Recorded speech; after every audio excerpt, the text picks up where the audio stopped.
Bismillahirrahmanirrahim. Assalamualaikum warahmatullahi wabarakatuh. Alhamdulillah alladzi anzala syakinata fi qulubil mu'minin liyazdadu imanan ma imanihim. Walillahi junudus samawati wal ardi wa kana Allahu aliman hakima. Asyhadu an la ilaha illallah wahdahu la syarika lah wa asyhadu anna Muhammadan abduhu wa rasuluhu alladzi la nabiyya ba'dah. Fathul Iman rahimakumullah. Di hari yang ke-22 ini kita masih ingin melanjutkan tentang optimalisasi di 10 hari terakhir ini. Kalau yang pertama, kita perlu memperhatikan waktu.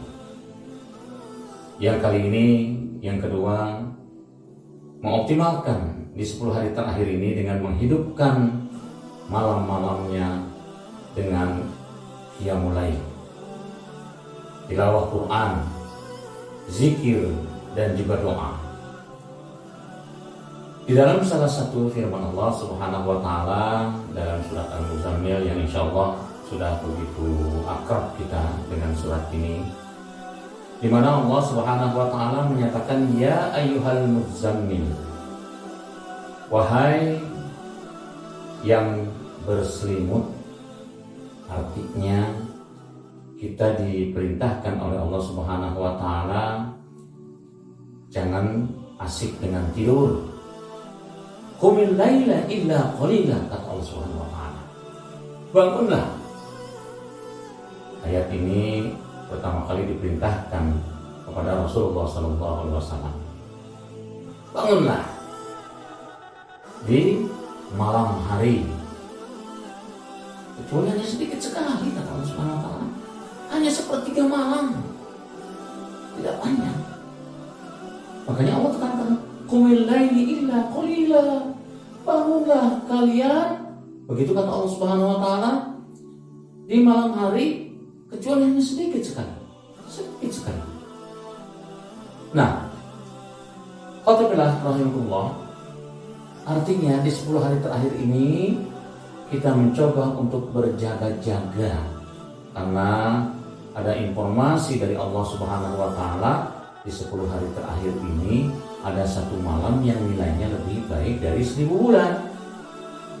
Itulah kita diperintahkan untuk berjaga-jaga. Karena itu kita optimalkan di 10 hari terakhir ini dengan yang mulai kita melaksanakan sholat malam. Bagaimana bagi yang sudah melaksanakan sholat tarawih pada ba'da sholat isya, kemudian sudah ditutup dengan witir, bisa melaksanakan salat tahajudnya di malam hari. Laksanakan. Namun tidak perlu ditutup lagi dengan witir karena sudah melaksanakan salat witir. Kita sholat. Bagi yang menyengajakan diri untuk memindahkan salat tarawih, dipindahkan ke qiyamul lail pada malam hari, bisa kita laksanakan. Artinya jangan tinggalkan kesempatan itu. Kita untuk berjaga-jaga. Siapa tahu malam ini adalah malam di mana Allah turunkan Lailatul Qadar. Kan bisa jadi seperti itu. Kemudian yang keduanya disebutkan oleh Allah Subhanahu wa taala pada ayat keempat, waratilil Qur'ana tartila. Auzid alaihi waratilil Qur'ana tartila. Kata Allah Subhanahu wa taala, kita sholat malam, kita panjangkan bacaan kita dengan tilawah Al-Qur'annya. Andaikan kita tidak bisa melaksanakannya berpanjang-panjang dalam sholat, maka kita manfaatkan untuk tilawah Al-Qur'an pada saat itu. Begitu juga ketika kita mau memanfaatkan waktu yang sebaik-baiknya, maka tilawah Al-Qur'an kita bila perlu kita target. Satu malam itu kita bisa selesai 1 juz, 2 juz, 3 juz, 4 juz, 5 juz.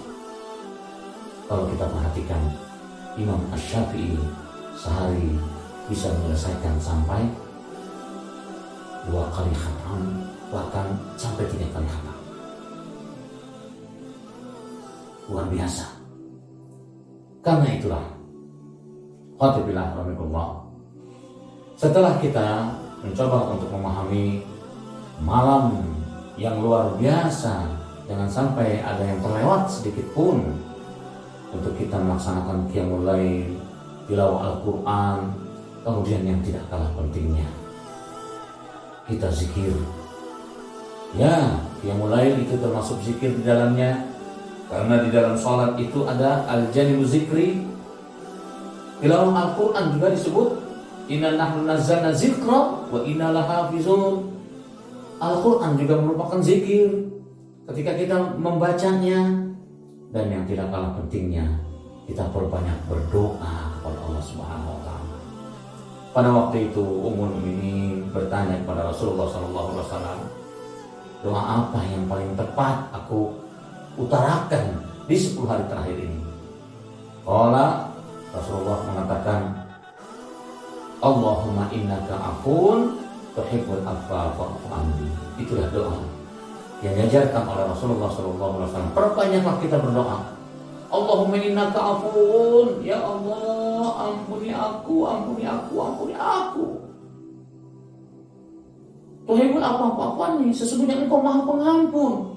Karena kita tahu 10 hari terakhir ini ada pembebasan dari api neraka. Artinya Allah haramkan jiwa raga kita masuk ke dalam neraka. Allah mengharamkan. Bayangkan, artinya Allah menyediakan surga, dan surganya pun diberikan kebebasan kita untuk bisa memilih dari pintu mana saja. Karena di dalam surga itu ada satu pintu yang namanya Babur Rayyan, di mana pintu ini hanya bisa dimasuki bagi orang-orang yang menjalankan ibadah saum dengan dasar iman dan mengharapkan ridha Allah Subhanahu wa Ta'ala, dan di 10 hari terakhir dia optimalkan waktunya untuk meraih Lailatul Qadar. Insya Allah, ketika kita mencoba untuk memformat keberadaan diri kita untuk senantiasa selalu mengoptimalkan potensi kita yang telah dititipkan oleh Allah Subhanahu wa Ta'ala, sehingga 10 hari terakhir ini menjadi waktu yang sangat berharga buat kita yang beriman kepada Allah Subhanahu wa Ta'ala. Aku qouli hadza wa astaghfirullahal-azim li wa lakum wa lakum minkum. Wassalamualaikum warahmatullahi wabarakatuh.